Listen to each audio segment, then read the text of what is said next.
સમાચાર પંચમહાલથી પંચમહાલ જિલ્લાના વાતાવરણમાં પલટો આવ્યો। કાળઝાળ ગરમી વચ્ચે વરસાદી છાંટા પડ્યા। મોરવા હડફના મોરા અને કાલોલ પંથકમાં વરસાદી ઝાપટું નોંધાયું। કમોસમી વરસાદી વાતાવરણના કારણે હવામાનમાં ઠંડકનો અહેસાસ લોકોને થઈ રહ્યો છે। જિલ્લામાં વહેલી સવારથી આકાશમાં વાદળો ઘેરાયા છે। બદલાતા વાતાવરણથી માંગલિક પ્રસંગના આયોજકો ચિંતામાં મુકાઈ ગયા છે। તો અચાનક જ જે વરસાદે એન્ટ્રી કરી તેના કારણે જે લોકોના ઘરના શુભ પ્રસંગો છે તેઓ ચિંતામાં મુકાઈ ગયા છે। આ વરસાદે તેમની પણ મજા બગાડી છે।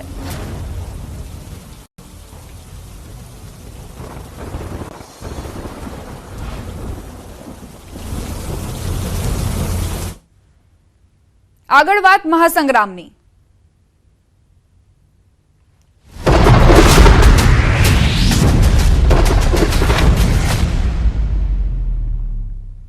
ચૂંટણી સમયે નેતાઓનો અલગ જ અંદાજ જોવા મળી રહ્યો છે। રાજકોટમાં પણ એવું જ બન્યું, જ્યારે સરૈયા ગામમાં પ્રચાર માટે પહોંચેલા પરેશ ધાનાણીએ કેરમ પર હાથ અજમાવ્યો। બન્યું એવું કે સરૈયા ગામમાં પરેશ ધાનાણી મતદારોને રીઝવવા પ્રચાર કરી રહ્યા હતા, ત્યારે અચાનક તેમની નજર ત્યાં કેરમ રમતા યુવાનો પર પડી અને પરેશ ધાનાણી પહોંચી ગયા યુવાનોની વચ્ચે, જ્યાં તેમણે પણ કેરમ બોર્ડની કુકરી પર સ્ટ્રાઇકર વડે નિશાન સાધ્યું। અગાઉ પણ ધાનાણીના પ્રચારના વિડીયો વાયરલ થઈ ચૂક્યા છે। અગાઉ હીરા ઘસતો વિડીયો પણ વાયરલ થયો હતો।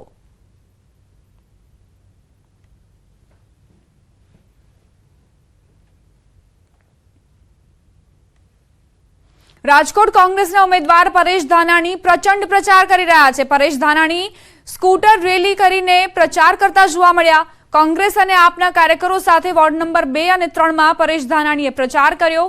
સિનર્જી હોસ્પિટલથી શીતલ પાર્ક સુધી સ્કૂટર રેલી યોજાઈ હતી।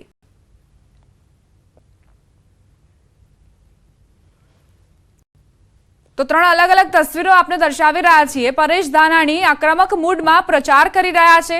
એક તરફ તેમણે યુવાનો વચ્ચે પહોંચીને કેરમ બોર્ડ પર હાથ અજમાવ્યો, બીજી તરફ સ્કૂટર રેલીનું આયોજન કરવામાં આવ્યું હતું, જેમાં આમ આદમી પાર્ટી અને કોંગ્રેસ બંનેના કાર્યકર્તાઓ જોડાયા હતા। તો આ તરફ રાજકોટમાં ધાનાણીએ પદયાત્રા કરી ઘરે ઘરે જઈને લોકો પાસેથી મત માંગ્યા। મતદારોને રીઝવવાનો કોઈ મોકો નથી છોડી રહ્યા પરેશ ધાનાણી, અને આ વખતે રાજકોટનો કિલ્લો સર કરવા માટે પરેશ ધાનાણીએ એડી ચોટીનું જોર લગાવી દીધું છે। રંગીલા રાજકોટને સત્તાના સ્વાર્થ માટે વર્ગ વિગ્રહના બીજ રોપી અને રણ મેદાનમાં ફેરવનારી ભારતીય જનતા પાર્ટીને ગુજરાતના લોકો હવે ઓળખી ગયા છે। ત્યારે સત્તાથી ઊભી થયેલી અવ્યવસ્થા, એ વ્યવસ્થાને ખાળવા માટે રાજકોટની આશાઓ અને અપેક્ષાઓને પરિપૂર્ણ કરવા માટે, રાજકોટના હૃદયને જીતવા માટે અમે આ સ્વાભિમાન યુદ્ધની લડાઈ શરૂ કરી છે। દ્વારકા જિલ્લાના ખંભાળિયામાં કેબિનેટ મંત્રી મુળુ બેરાનો અનોખો અંદાજ જોવા મળ્યો। લાલુકા ગામે કાનગોપી રાસ મંડળીનું આયોજન કરાયું હતું। કાર્યક્રમમાં મુળુભાઈએ મંજીરા પર હાથ અજમાવ્યો। ગ્રામીણ સંસ્કૃતિની ઝાંખી રજૂ કરતો આ વિડીયો સોશિયલ મીડિયા પર વાયરલ થઈ રહ્યો છે।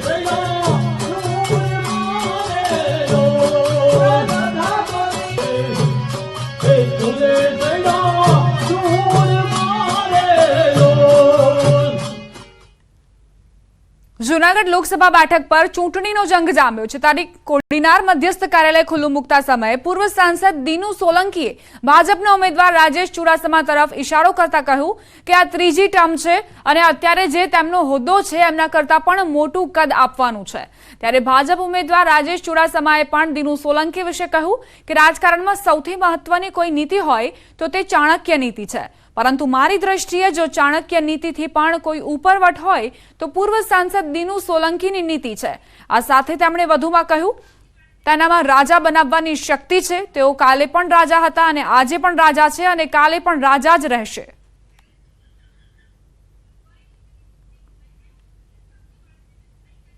પાર્ટીમાં મેં મારા માટે નહીં માંગ્યું હોય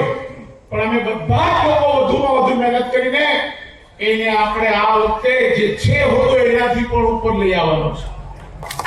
આ સંકલ્પ કરવા માટે હું તમને કહું છું, માત્ર તમે કોઈ પણ વાતમાં આવ્યા વગર, જ્ઞાતિ જાતિના વાદ વિવાદ જોયા વગર આપણા વિસ્તારના વિકાસ માટે આપણને આ દિવસ સુધી જે નથી મળ્યું એ મેળવવા માટે આપણે મહેનત કરવાની છે. ચોક્કસપણે કહીશ કે રાજા તો બધા બની શકે, પણ રાજા બનાવવાની તાકાત હોય ને તો એ દિનુભાઈ સોલંકીમાં.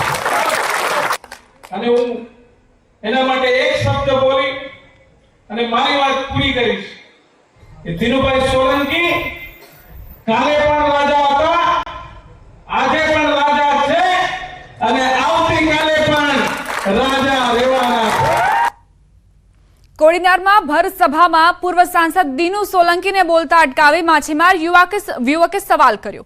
કહ્યું, કેટલાક લોકોના રાજકારણના કારણે અમારા ધંધા રોજગાર ભાંગી ગયા છે. અમે મત આપીએ છીએ તો તમને રજૂઆત ન કરીએ તો કોની પાસે રજૂઆત કરીએ? જોકે સામે પૂર્વ સાંસદ દીનુ સોલંકીએ પણ યુવાનની રજૂઆત સાંભળી હતી અને કહ્યું કે કોડીનાર વિસ્તારમાં સૌથી ફ્રેશ ફિશ મૂળ દ્વારકા બંદરે મળે છે અને 1000ની લીડ પણ મળી છે. ત્યારે ફરી યુવકે સવાલ કર્યો અને પૂર્વ સાંસદે જવાબમાં કહ્યું, આ યુવક નવો છે અને તેને હું ઓળખું છું. કદાચ આવા અનેક સવાલો કરે તો પણ તેને હું સાંભળવા તૈયાર છું. પ્રશ્ન એ છે કે અમારી જરૂરિયાત, અમને જે તકલીફ પડે એ તમને ફરિયાદ કરે તો અમે કોને કરીએ? નહીં આપણે કરવાની કે અમે તમારી પાસે મત માંગીને તમારી ફરિયાદ આપવા આપણે બંધાયેલા છે. થઈ જશે એવું કામ થશે એ નહીં સર. પણ સર આ પ્રશ્નનો કરીને તમે વિચાર કરો. આ છોકરાને ખબર નથી બિચારા નવો છે, પડીને હમણાં જ આવ્યો છું, મરીનો ભણ્યો છે, હું એને ઓળખું છું. એ સાચી વાત કરે છે, પણ આ મૂળ તો આપણા ગામ દર વખતે ભાજપને 800 થી 1000 મતની લીડ આપે છે. પછી ધારાસભાની હોય, લોકસભાની હોય, એટલે હું એને સાંભળું. હજી મને પાછો મળીને કઈ તો એની વાત હતી સાંભળી. છોટાઉદેપુર બેઠક પર મતદાનની શરૂઆત થઈ. ચૂંટણી પંચે અતિવૃદ્ધ અને દિવ્યાંગ મતદારો માટે વિશેષ વ્યવસ્થા કરી છે, જેથી તેઓ ઘરે બેઠા મતદાન કરી શકે. ગઈકાલે પ્રથમ દિવસે જિલ્લામાં 255 લોકોએ મતદાન કર્યું હતું. આજે પણ વૃદ્ધો અને દિવ્યાંગ મતદાતાઓ માટે વિશેષ સુવિધા અંતર્ગત આ પ્રક્રિયા યથાવત છે.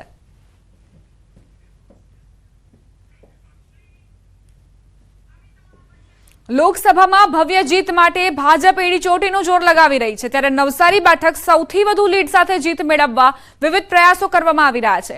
આ વખતે CR પાટીલ અનોખી રીતે ચૂંટણી પ્રચારમાં ઉતરી ગયા છે. ચૂંટણી પ્રચાર રથમાં ગણદેવીના વિધાનસભાના 65 જેટલા ગામોમાં આ રથ ફરશે અને સાથે જ નવસારી જિલ્લાની અન્ય 2 વિધાનસભામાં પણ વિવિધ ગામોમાં આ ચૂંટણી પ્રચાર રથમાં CR પાટીલ પોતાનો પ્રચાર કરશે. ત્યારે પૂર્વ કેબિનેટ મંત્રી નરેશ પટેલે કહ્યું, લોકોને વિકાસના કાર્યો અર્પણ કર્યા છે અને તેનો ઋણ ચૂકવવાનો સમય આવ્યો છે. ત્યારે CR પાટીલને 10 લાખથી વધુ લીડથી જીતાડવા માટે અમે સંકલ્પ કરી રહ્યા છીએ. સીધા જ દ્રશ્યો આવી રહ્યા છે. આજ એ રથ જેનું પ્રસ્થાન કરાવવામાં આવ્યું છે અને એ રથ ગામ ગામ સુધી પહોંચી રહ્યું છે. નવસારીમાં 10 લાખથી વધુની લીડ સાથે CR પાટીલ જીતે તે પ્રકારના પ્રયત્નો હેઠળ જ આ રથ જે છે તે ફરી રહ્યું છે પ્રચારમાં. 65 ગામોમાં આ રથ ફરશે તેવી જાણકારી અમને પ્રાપ્ત થઈ છે. CR પાટીલ મેદાનમાં ઉતરી ગયા છે અને આ સિવાય જે કાર્યકર્તાઓ છે તેમણે પણ મોરચો ઉપાડી લીધો છે.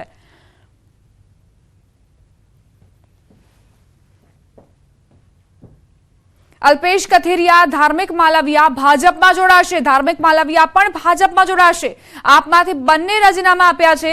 CR પાટીલના હાથે તેઓ કેસરિયા કરવાના છે. કથિરિયા અને માલવિયા બંને પાસના નેતા હતા. માત્ર 4 દિવસમાં કથિરિયા માલવિયાનો યુટર્ન. આપમાં સમય ન આપી શકતા હોવાની વાત તેમણે કરી હતી. સમાજના નામે ફરી કથિરિયા માલવિયાના રોટલા શેકવાના શરૂ.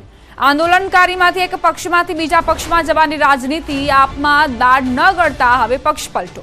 પાસ બની ગયો પોલિટિક્સનો અખાડો. સમાજના નામે હવે રાજકીય રોટલા શેકવાનું શરૂ થયું છે. કોંગ્રેસ સાથે દાવ કરીને કુંભાણી ગાયબ થઈ ગયા. હવે કથિરિયા અને માલવિયાનો પણ પક્ષ પલટો.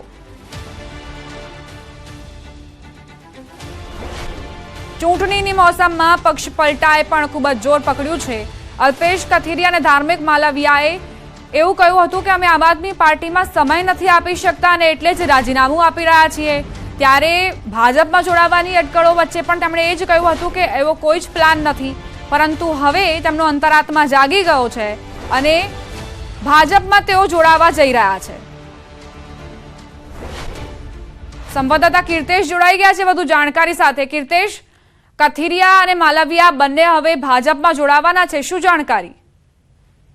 બિલકુલ, જે રીતે કહી શકાય થોડા દિવસ પહેલા નાટકીય રૂપાંતર રીતે બંને પોતાના તમામ મુદ્દાઓ પરથી રાજીનામા આપી દીધા હતા. તે જાણે પિક્ચર પર થઈ ગયું હતું કે તેઓ ટૂંક સમયમાં ભાજપમાં જોડાવાના છે અને આજે સત્તાવાર જાહેરાત કરવામાં આવી છે. આવતીકાલે સાંજે 8 કલાકે 200 જેટલા કાર્યકર્તાઓ સાથે તેઓ ભાજપમાં ગૃહ પ્રવેશ કરવાના છે. સાથે સાથે સતત તેમની સાથે સંપર્કમાં રહેલા નિલેશ કુંભારની બી ભાજપમાં જોડાય તેવી પ્રબળ શક્યતાઓ સામે આવી રહી છે.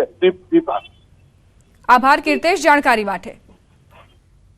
તો અલ્પેશ કથિરિયા અને ધાર્મિક માલવિયા જેઓ ભાજપમાં જોડાશે, CR પાટીલના હસ્તે તેઓ કેસરીયો ખેસ ધારણ કરવાના છે.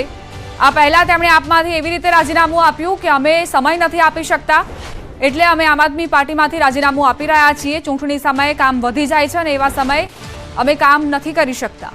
જોકે હવે અલ્પેશ કથિરિયા અને ધાર્મિક માલવિયા ભાજપમાં જોડાશે.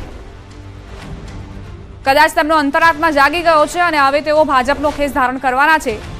પાસના નેતાઓ જો આમ આદમી પાર્ટી માટે કામ કરતા હતા, ભાજપ વિરોધ અત્યાર સુધી નિવેદનો તમે સાંભળ્યા હશે અને હવે એ જ ભાજપમાં ભળી રહ્યા છે.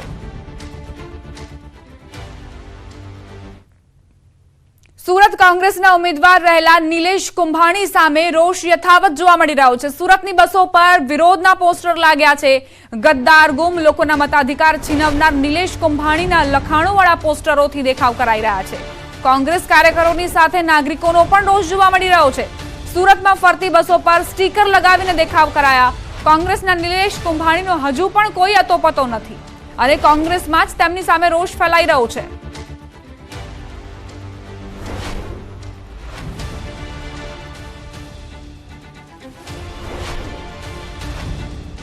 નિલેશ કુંભાણી જેમનું ફોર્મ રદ થયું ત્યારબાદ તેમના ટેકેદારો જે છે તેમણે પણ એફિડેવિટ કરીને એવું કહ્યું કે આ સહી અમારી નથી. જો કે નિલેશ કુંભાણી કાયદાકીય લડત લડવાના બદલે ભૂગર્ભમાં ઉતરી ગયા. હવે તેઓ મળતા જ નથી. તેમના ઘરની બહાર પણ વિરોધ થઈ રહ્યો છે. તેમ છતાં પણ તેમણે બહાર આવીને કોઈ જ નિવેદન, કોઈ જ સ્પષ્ટતા, કોઈ જ બચાવ નથી કર્યો. એવામાં લોકોનો રોષ અહીં જોવા મળી રહ્યો છે, કારણ કે કોંગ્રેસના કાર્યકર્તાઓની સાથે સાથે નાગરિકો પણ રોષે ભરાયા છે.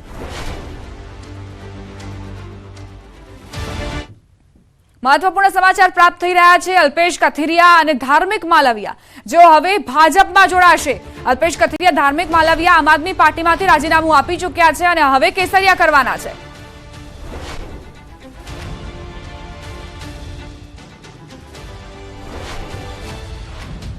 આમ આદમી પાર્ટીના નેતા યોગેશ જાદવાની જોડાઈ ગયા છે. યોગેશભાઈ, આમ આદમી પાર્ટીમાંથી તો રાજીનામું એવી રીતે આપવામાં આવ્યું હતું કે અમે સમય નથી આપી શકતા અને હવે અલ્પેશ કથિરિયા અને ધાર્મિક માલવિયા ભાજપનો ખેસ ધારણ કરવાના છે. પ્રતિક્રિયા આપની. તો જેવી રીતે જ્યારે પાટીદાર અનામત આંદોલન શરૂ થયું અને પાટીદાર અનામત આંદોલનના જે પણ નેતાઓ હતા એમને દર વખતે એવું કીધું હતું કે પાટીદાર જે 14 દીકરાઓ શહીદ થયા છે એમના પરિવારને જ્યાં સુધી એમના પરિવારના સભ્યોને નોકરી ન મળે અને એ 14 જે દીકરાઓ શહીદ થયા છે એના આરોપીઓને સજા ન મળે ત્યાં સુધી અમે કોઈ પણ ભારતીય જનતા પાર્ટીમાં જોડાવાના નથી. છતાં પણ આજે જે રીતે સમાચારો આવી રહ્યા છે અને જે ભૂતકાળમાં જે ઘટનાઓ બની છે કે એ દીકરાઓ 14 દીકરાઓ સાઈડ ઉપર રહી ગયા, એમના પરિવારો સાઈડ ઉપર રહી ગયા અને વ્યક્તિગત જ્યારે લાલચાઓ જાગી હોય ત્યારે સ્વાભાવિક રીતે દરેક પોતાની રીતે સ્વતંત્ર નિર્ણય લેતો હોય, પણ પાટીદાર સમાજ અને અન્ય સમાજ આ તમામ પ્રકારની જે ગતિવિધિઓ ચાલી રહી છે એ જોઈ રહ્યો છે. યોગેશભાઈ, આમ આદમી પાર્ટી સાથે મોહભંગ થયો અલ્પેશ કથિરિયાનો, તો તમને કોઈ જાણ કરવામાં આવી? હાઈકમાન્ડને કોઈ જાણ કરવામાં આવી? કયા એવા કારણો હતા? આમાં મોહભંગની કોઈ વાત નથી. ચૂંટણી પહેલા એ લોકો જોડાણા, એમના માન મર્યાદા પ્રમાણે એમની ટિકિટની માંગણી હતી અને લોકોની પણ માંગણી હતી કે આમ આદમી પાર્ટીમાંથી અલ્પેશ કથિરિયા, ધાર્મિક માલવિયા જેવા લોકો ઉમેદવારી કરે તો આમ આદમી પાર્ટીએ એમના પર વિશ્વાસ કરીને એમને ટિકિટ આપી અને લોકોએ ખોબલે ખોબલે એમને મતો પણ આપ્યા. અને ત્યારબાદ ચૂંટણી હારી ગયા બાદ આમ આદમી પાર્ટીએ એને મહત્વપૂર્ણ હોદ્દાઓ આપ્યા, કાર્યકારી અધ્યક્ષ તરીકેની જવાબદારી આપી, અને છતાં પણ પછી નિષ્ક્રિય થવું હોય અને પછી હજી જયારે આપણે 14 દીકરાઓને ન્યાય નથી મળ્યો તો ભારતીય જનતા પાર્ટીમાં છતાં પણ જોડાઈ જવું હોય તો એ એમનો વ્યક્તિગત વિષય છે, અને એ નિર્ણય લોકો કરશે કે પહેલા શું પરિસ્થિતિ હતી અને હાલમાં પોતાના વ્યક્તિગત સાથ માટે શું પરિસ્થિતિ લોકો સાથે કરી રહ્યા છે. તો શું અલ્પેશભાઈ લોકસભા ચૂંટણી લડવા માંગતા હતા અને ઇન્ડી ગઠબંધનમાં એટલે સુરતની બેઠકો ઇન્ડી ગઠબંધનમાં આપને ફાળે ન આવી એટલે કોઈ અસંતોષ હતો? ના, એવી કોઈ વાત જ નથી. 6 મહિનાથી એ લોકો આમ આદમી પાર્ટીની કોઈ મીટિંગ, સભા કે કોઈ એક્ટિવિટીમાં ક્યાંય ભાગ લેતા જ નહોતા, એટલે ટિકિટ માંગવાની વાત તો બહુ દૂરની રહી, કોઈ સભામાં પણ એમની હાજરી નહોતી. આભાર યોગેશભાઈ અમારી સાથે વાતચીત માટે. તો આમ આદમી પાર્ટીના નેતા યોગેશ જોધવાણી સાથે વાતચીત કરી અને તેમણે કહ્યું કે આ વ્યક્તિગત લાલસાના કારણે અલ્પેશ કથિરિયા અને ધાર્મિક માલવિયા ભાજપમાં જોડાઈ રહ્યા છે. વર્તમાન સમયમાં વિધાનસભાના ઇલેક્શન પછી અમે ખૂબ કામગીરી ઓછી રહી છે અને જવાબદારી પણ ઓછી નિભાવતા, એટલે જવાબદારીમાંથી મુક્ત થયા છે અને પાર્ટી ત્યાં કોઈ પણ વ્યક્તિને મૂકીને પાર્ટી પોતાની કામગીરી કરી શકે એ માટે મુક્ત થઈ. હવે પછી અલ્પેશ કથિરિયાનું ભવિષ્યની બાબતમાં હાલ કોઈ પણ પ્રકારની વાત તો મારી ફિક્સ નથી. આગામી દિવસોમાં લોકોને, વડીલોને અને અમારી ખાસ તો ટીમને મળીને પછી નિર્ણય લેશું. ભાજપમાં જોડાઈ રહ્યા નહીં, હાલમાં કોઈ પણ પ્રકારની બાબત નથી. રાજીનામું આપવાનું કારણ? રાજીનામામાં ખાસ કરીને અમે ઘણા સમયથી નિષ્ક્રિય હોઈને પાર્ટીને પૂરતો સમય ન આપી શકતા એટલા માટે.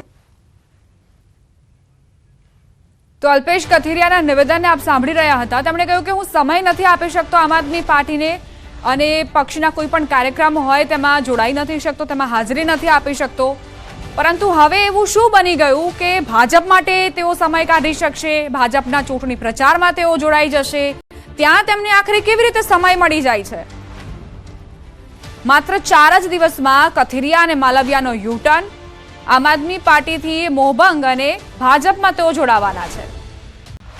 સંવાદદાતા કીર્તેશ જોડાઈ ગયા છે. કીર્તેશ, આ શું થઈ રહ્યું છે? પહેલા એવું કહેવામાં આવે છે અલ્પેશ કથિરિયા અને ધાર્મિક માલવિયા તરફથી કે અમને સમય નથી આમ આદમી પાર્ટી માટે, અમે પ્રચારમાં નથી જોડાઈ શકતા, અને હવે ભાજપમાં જોડાઈ જશે એટલે સમય મળી જશે. શું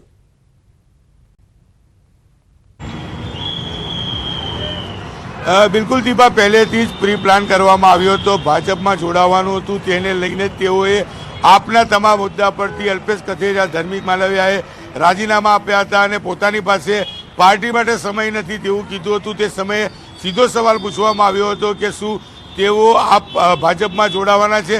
કહી શકાય કે 18 તારીખે જે સમયે રાજીનામું આપ્યું હતું તે સમયે આગલે દિવસે જ તમામ વસ્તુની ચર્ચાઓ થઈ ચૂકી હતી, અને કહી શકાય સૂત્રોની વાત માનીએ તો અલ્પેશ કથિરિયા અને ધાર્મિક માલવિયા 200 કાર્યકર્તાઓ સાથે આવતીકાલે સાંજે સુરતના માનગઢ ચોક કે જે પાટીદાર આંદોલનનું ગઢ હતું ત્યાંથી તેઓ ભાજપમાં ગૃહ પ્રવેશ કરવાના છે. સાથે સાથે નિલેશ કુંભાની પોતાના કાર્યકર્તાઓ સાથે આવતીકાલે ભાજપમાં અલ્પેશ કથિરિયા અને ધાર્મિક માલવિયા સાથે જોડાય તેવી શક્યતાઓ હાલ દેખાઈ રહી છે.